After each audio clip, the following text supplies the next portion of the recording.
O trabalho que eu vou apresentar agora para vocês é uma parte sendo finalizada. Como a professora Mariana já adiantou, é um trabalho orientado por professora Emília Portela, né, da Universidade Federal da Bahia, e co-orientado pela professora Zenaide Carneiro, que me ofereceu o livro de razão para editar ainda em 2011. E na época eu disse não, né? Você vê o que é cabeça de bolsista, de aluno, sem muita experiência. Depois eu abri os olhos e vi a oportunidade que eu estava perdendo. Eu estou tendo um pequeno probleminha aqui agora com os slides. Prontinho. Bem, o trabalho também atende às 3 agendas do PHPB, como Elane pontuou, né? O trabalho da edição, o trabalho de sócio-história e o trabalho linguístico. O livro de razão, quando nós vamos analisar, estudar esse material enquanto gênero, é um texto que, teoricamente, deveria apresentar só informações contábeis, certo? Entretanto, o livro de razão do Brejo do Campo Seco tem algumas particularidades que o torna bem peculiar, certo? Por que o título Sertão por Escrito, né? Esse microcosmo da Bahia rural oitocentista. Essa foi uma sugestão de professor Ione, que esteve na minha banca de qualificação, né? Para, de certa forma, olhar que Bahia estava dentro dessa fazenda do Brejo do Campo Seco, quais aspectos circulavam ali, e se esses aspectos, de certa forma, estavam na região. Então, eu parto do que encontro no livro de razão, que é um livro com 195 páginas. Nós temos 3 mãos que escrevem neste livro também. Entretanto, é Antônio Pinheiro Pinto quem escreve a maior parte dos textos, certo? O livro tem uma vasta anotação de temas diversos. Então, você encontra informações desde as informações contábeis, que era de se esperar, até anotações como receitas médicas para curar gonorreia, anotações sobre processo de escolarização. Então, foi a partir dessas nuances que eu tenho construído esta seção 4, que está na minha tese, seguindo alguns parâmetros que são estabelecidos por Spina, quando ele vai falar do processo de adição sobre 3 circunstâncias, ou melhor, sobre 3 funções: a função substantiva, a função adjetiva e a função transcendental. A função substantiva é justamente a tentativa de se chegar ao mais próximo do que é o texto genuíno, é o conteúdo. Então, a edição. A função adjetiva depreende-se a partir do texto aquilo que não está nele, mas que há nuances, que há informações. Então, a autoria, data, as peculiaridades, a biografia daqueles que produziram essas marcas gráficas. E nesta seção 4, eu dou conta dessas 2 funções anteriores em outras seções da tese.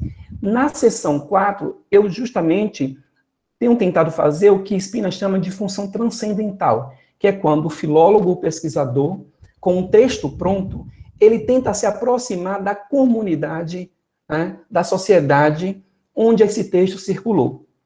E aí, para começar, eu trago uma citação do Duarte, que me parece que me soa muito bem: pelas mãos se faz a escrita, pela escrita se representa o mundo, e uma parte desse mundo está, de certa maneira, muito bem representada nos milhares de documentos. E eu acho essa citação fantástica, porque nós temos uma supervalorização, e isso deve acontecer, dos documentos enquanto fontes históricas. Esses documentos, eles não só registram o que geralmente interessa a nós linguistas, a dados de língua, né? Mas esses documentos funcionam, como bem coloca Marco Túlio e Célia Lopes, como caixa que ressoa aspectos de uma comunidade, aspectos de um tempo histórico, aspectos de vivências.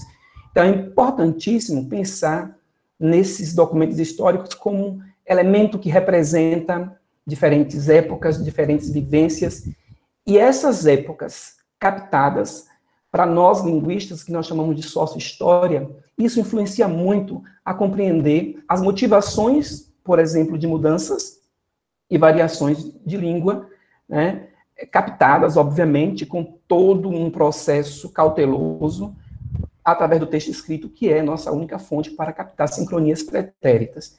Então, desde uma edição muito bem feita, desde uma edição que se aproxime o máximo do texto genuíno, eu digo se aproxime porque é quase impossível chegar ao texto genuíno, mas uma edição que forneça subsídios, tanto para o linguista captar o que Célia Telly chama de dados de língua, através do texto escrito, quanto para captar o funcionamento dessa sociedade. E aí, pensando, iniciando essa busca por compreender como funcionavam as relações sociais, econômicas, no Campo Seco, lendo uma tese de Vartuli, ela destaca que a escrita assumiu lugar de destaque nas relações socioeconômicas, tanto no âmbito da colônia, e nas Minas particularmente, quanto entre a colônia e o reino. Como partícipes dessas práticas, encontraram-se letrados e iletrados na complexa teia de relações comerciais abarcadora de diferentes atividades. E aí, um elemento importantíssimo para a gente pensar na penetração da escrita, a função que essa escrita assume em determinada sociedade. Bem, para os senhores do Campo Seco, a escrita assumiu uma função principal de registrar eventos, informações econômicas. Era a função primordial, embora não fosse a única. Então, é essa motivação de registros financeiros que leva à produção do livro de razão, ainda que se encontre nele uma série de outras informações. E é a partir desses registros, e aqui eu quero deixar bem claro que eu estou usando basicamente para esta apresentação e para a maior parte do capítulo da tese, as informações de Pinheiro Pinto, o segundo senhor. Vale ressaltar que, diferente do que acontece no livro do Gado, Miguel Lourenço não escreve no livro de razão. O livro de razão, ele é produzido, ele é escrito, anotado por Antônio Pinheiro Pinto, Inocêncio José, né, filho de Antônio, e há uma informaçãozinha no final do livro do Miguel de Castro Mirantes, né, que ele olha, a impressão que nós temos é que ele, pelo que ele anota, ele olha o livro de uma ponta a outra e diz, visto e revisto que doa o fogo. Eu costumo dizer que ainda bem que ele não fez isso, porque senão eu não estaria trabalhando com o livro hoje. E aí, claro que eu trago só algumas nuances dentro do livro. O que é que a gente percebe em relação à prática de uma fé? O Antônio Pinheiro, ele faz registro, por exemplo, da chegada do padre para realizar batizados na fazenda, né? Veja que aqui nessa quarta linha desse primeiro recorte, ele diz, por dinheiro que deu o padre para vir fazer os casamentos. Se você observar, há outras informações sobre os batizados.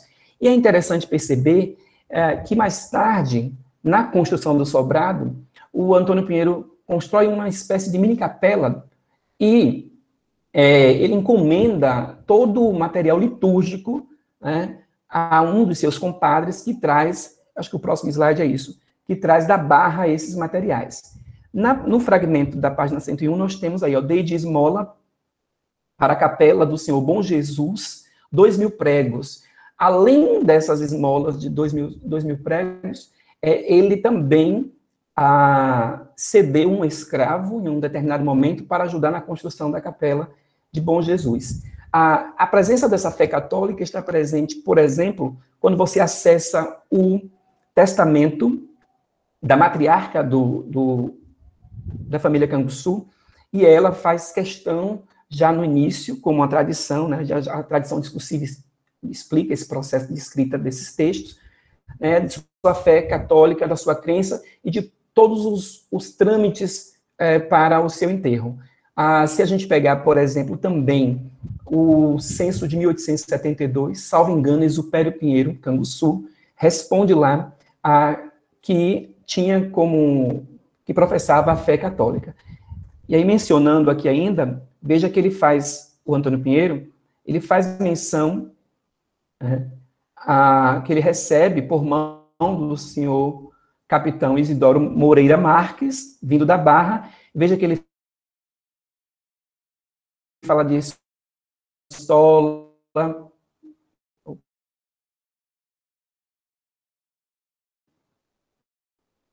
Só um minuto. Pratinho de prata, então, você tem, eu andei lendo sobre essa prática, só um minuto, que eu não passei, ele está passando por conta própria, da fé católica. Inclusive, esse padre que vinha à fazenda, ele realizava os batizados também dos negros escravizados na fazenda, certo?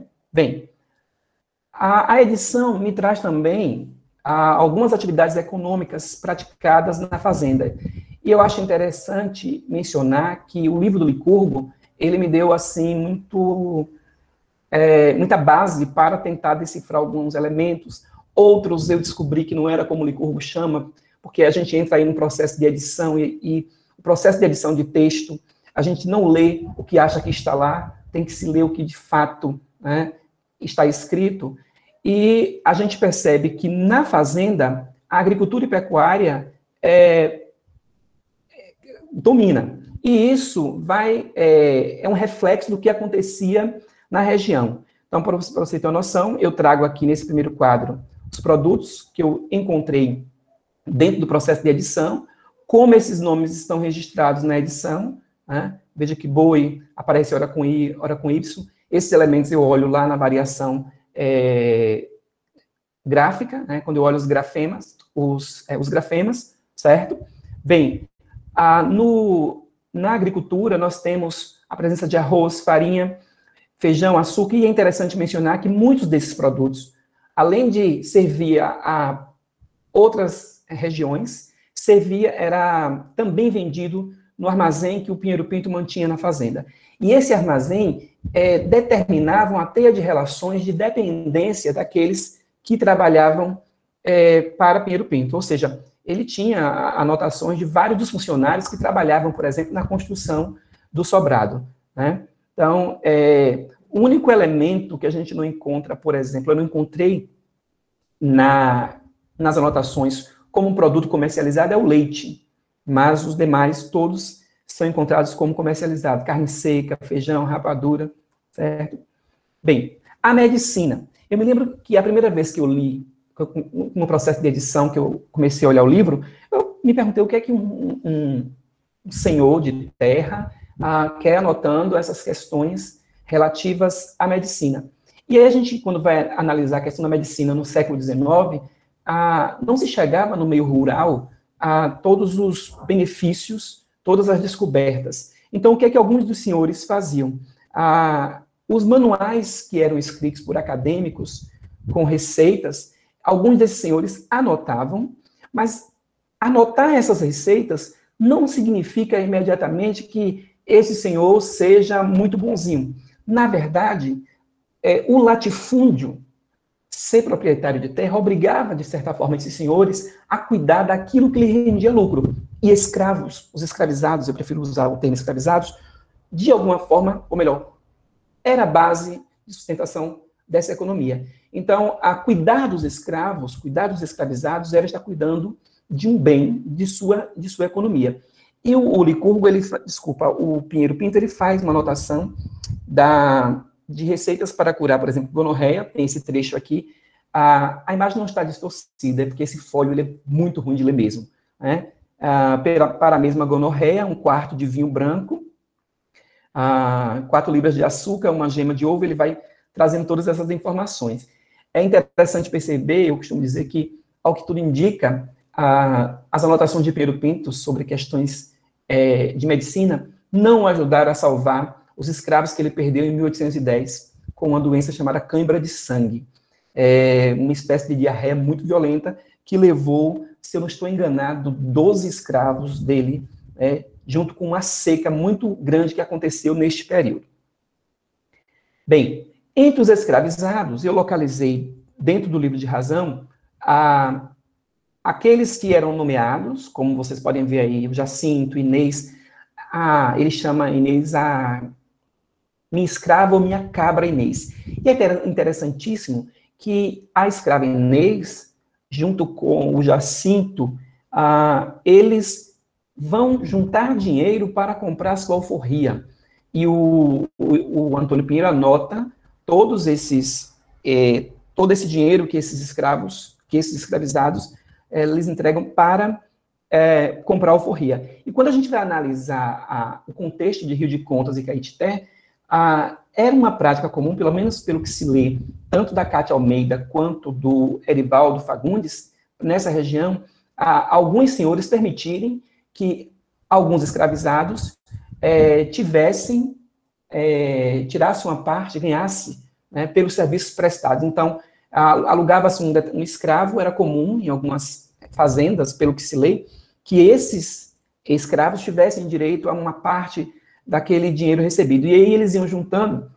E uma vez eu perguntei à professora Célia Telles, será que Antônio Pinheiro concedeu a liberdade desses escravos que juntavam dinheiro para comprar a sua alforria? E ela me disse que com certeza. Né? E ela me deu uma série de fatores. Mas o interessante perceber que no caso da Cabra Inês, e eu fiquei com o coração cortado, partido, ela vai juntando dinheiro, e ela recebia uma espécie de promessa de benefícios de algumas pessoas. E o Antônio Pinheiro ia anotando essas promessas, só que chega um momento que ele anota que aquelas pessoas que haviam prometido esses benefícios à Cabra Inês não cumpriram, e ela não consegue comprar sua alforria de início. Ela continua juntando todo esse processo. Mas um outro aspecto importante é perceber como esses escravizados eram referenciados por Pinheiro, além do próprio nome. Então, desde escravo, moleque, crioulo, mulato, cabra. E quando se vai ler, por exemplo, eu faço um levantamento das designações usadas pelo Antônio Pinheiro para se referir aos escravizados no Campo Seco, e nós temos crioulo com 43% de ocorrências. Quando nós vamos para os dados, por exemplo, do professor Erivaldo Fagundes Neves para Caetité e para Cátia Almeida em Rio de Contas, você verifica o seguinte, que para os escravizados na região, nós temos uma predominância de escravizados nascidos no Brasil. E Cátia Almeida vai falar que, além da nação, um elemento que marcava a nacionalidade de um escravizado no país era a cor como ele era identificado. E crioulo é justamente uma cor marcada para escravo nascido, segundo Cátia Almeida, no Brasil. E, deixa eu pegar minha cola aqui para não cometer equívocos, preto seria utilizado para escravizados nascidos na África. E aí nós temos, tanto nos dados da Cátia Almeida, como do professor Erivaldo, uma predominância de escravizados na região nascidos no Brasil. Veja aqui o total geral para Rio de Contas, com base nos dados de Cátia Almeida. E uma explicação que ela nos dá é que, em virtude do advento da crise do ouro, os senhores não tinham condições suficientes para trazer esses escravizados da África. Então, o predomínio de brasileiros, segundo Cátia Almeida, se daria por um desses fatores. Outro elemento seria o fato de os senhores da região não depender exclusivamente da escravidão como mecanismos de movimentar a economia, porque desenvolviam outras atividades. Então, veja que o que acontecia em nível de região, nós temos presente no Campo Seco. Bem, olhando a construção do sobrado do Campo Seco, eu percebi que circulou dentro da fazenda um conjunto de profissionais diversificados. Veja bem, há uma teia de relações socioeconômicas muito grande, muito intensa dentro da fazenda do Campo Seco. Os funcionários que trabalhavam na construção do sobrado, eles têm o nome constantemente registrado como com dívidas por compras de mercadoria. Então, eu localizei dentro do livro as profissões como canteiro, capitão do mato, ele não menciona nome, mas tem carpinteiro, desenhista, que ele chama de ciência, feitor, ferreiro, tirador, tem um advogado que faz parte de resolve uma questão polêmica, que eles chamam da demanda dos Mendes. E aí o que é que acontece? Do Campo Seco, nós temos, por exemplo, os escravizados, que muitas vezes, além de trabalhar na própria fazenda, também eram alugados, e esses escravizados, geralmente, por exemplo, um dos escravos do Inocêncio, mais tarde, vai entrar, ele chama-se na escola do ferreiro, para aprender o ofício.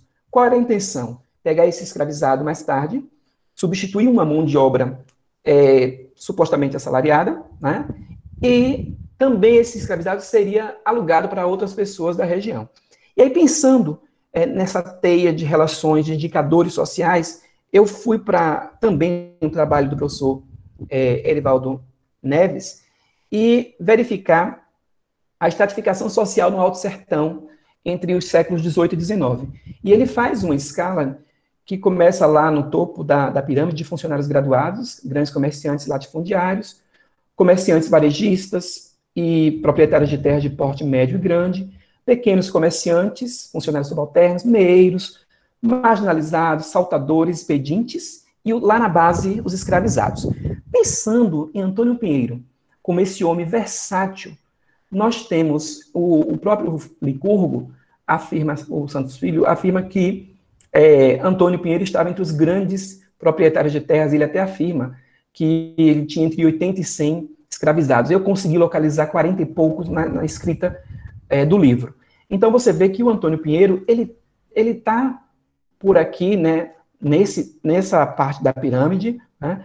Se você observar, ele cumpre os requisitos tanto como comerciante, quanto proprietário de terra, né, e de escravos. Bem,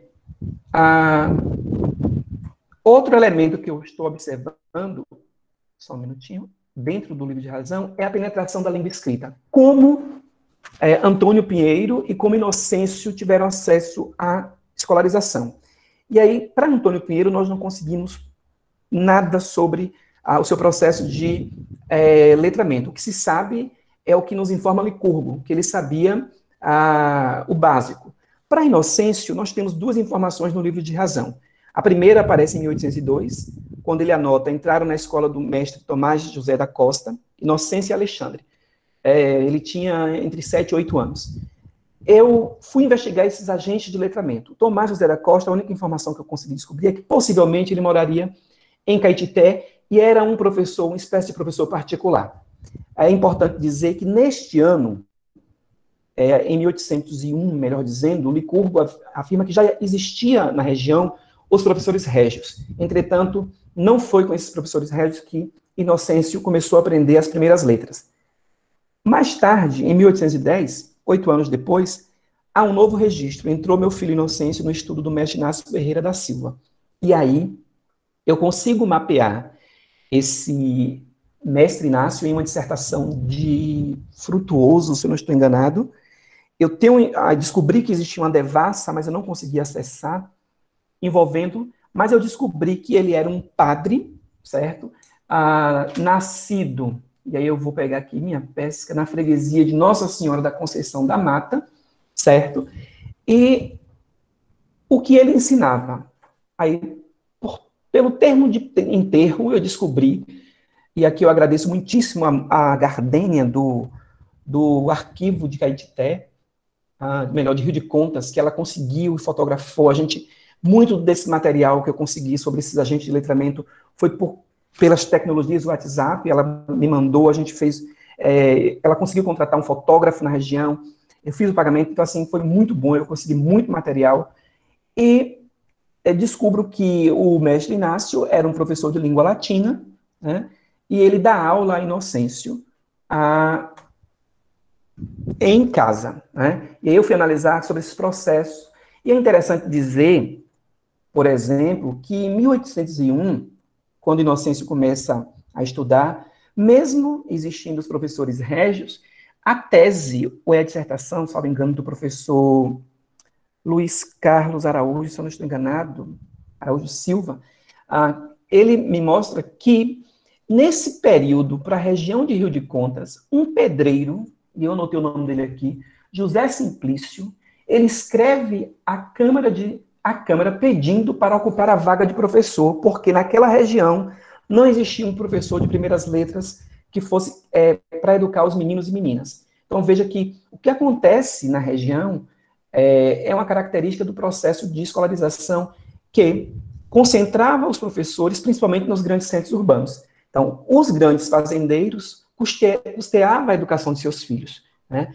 A população ficava à mercê desses professores itinerantes que chegavam à região ou dos professores particulares que, de alguma forma, cobravam menos. Mas para você ver que essa penetração da escrita na fazenda acontece de uma forma muito particularizada, certo? E aí, o que é que Inocêncio aprendeu?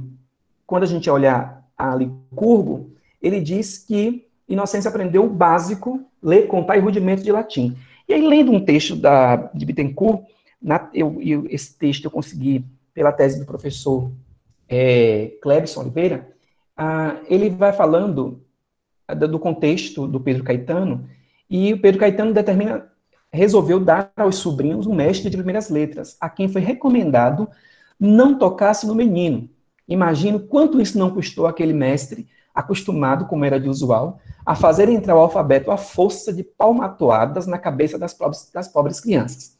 Dotado de entendimento claro e memória fácil, o menino em pouco tempo aprendeu a ler, escrever e contar as 4 espécies de conta, o quanto era necessário ao moço rico que não precisava viver do que aprendera. Tal era a teoria em voga entre os proprietários rurais. Então, pelo que se observa, Antônio Pinheiro Pinto deu a Inocêncio aquilo que, teoricamente, ele precisaria. Embora eu acredite que, pela visão, né, que tinha Antônio Pinheiro, eu acredito que a ideia dele não fosse essa. E aí, o que é, para a gente finalizar, um dos elementos que eu fecho em relação a Antônio Pinheiro enquanto agente econômico da região, né? E aí, olhando um trabalho da Nancy Rios, que ela faz para a freguesia de Coité, se eu não estou enganado, e ela mostra quais são os papéis desempenhados pelos proprietários de terra. Antônio Pinheiro Pinto é senhor de terra de escravos, direcionava e controlava a produção agrícola, você vê que ele tem essa funcionalidade, ele tem uma grande propriedade, ele era negociante, ele vendia tanto internamente quanto para fora da região. Eu não achei indícios em relação à eleitor da freguesia, por isso eu não menciono ainda esse elemento, mas ele possuía a patente da Guarda Nacional. Então veja que Antônio Pinheiro Pinto, para a região, embora ele fosse muito reservado, ele incorpora esse senhor de terra visionário. Eu digo que para a época ele era homem de uma visão muito ampla, porque ele trabalha em várias vertentes, e através dele nós temos uma teia de relações dentro dessa fazenda que, de alguma forma, representa o que era a região de Caetité e Rio de Contas, nesse entremeio, para este período. É basicamente isso. Obrigado.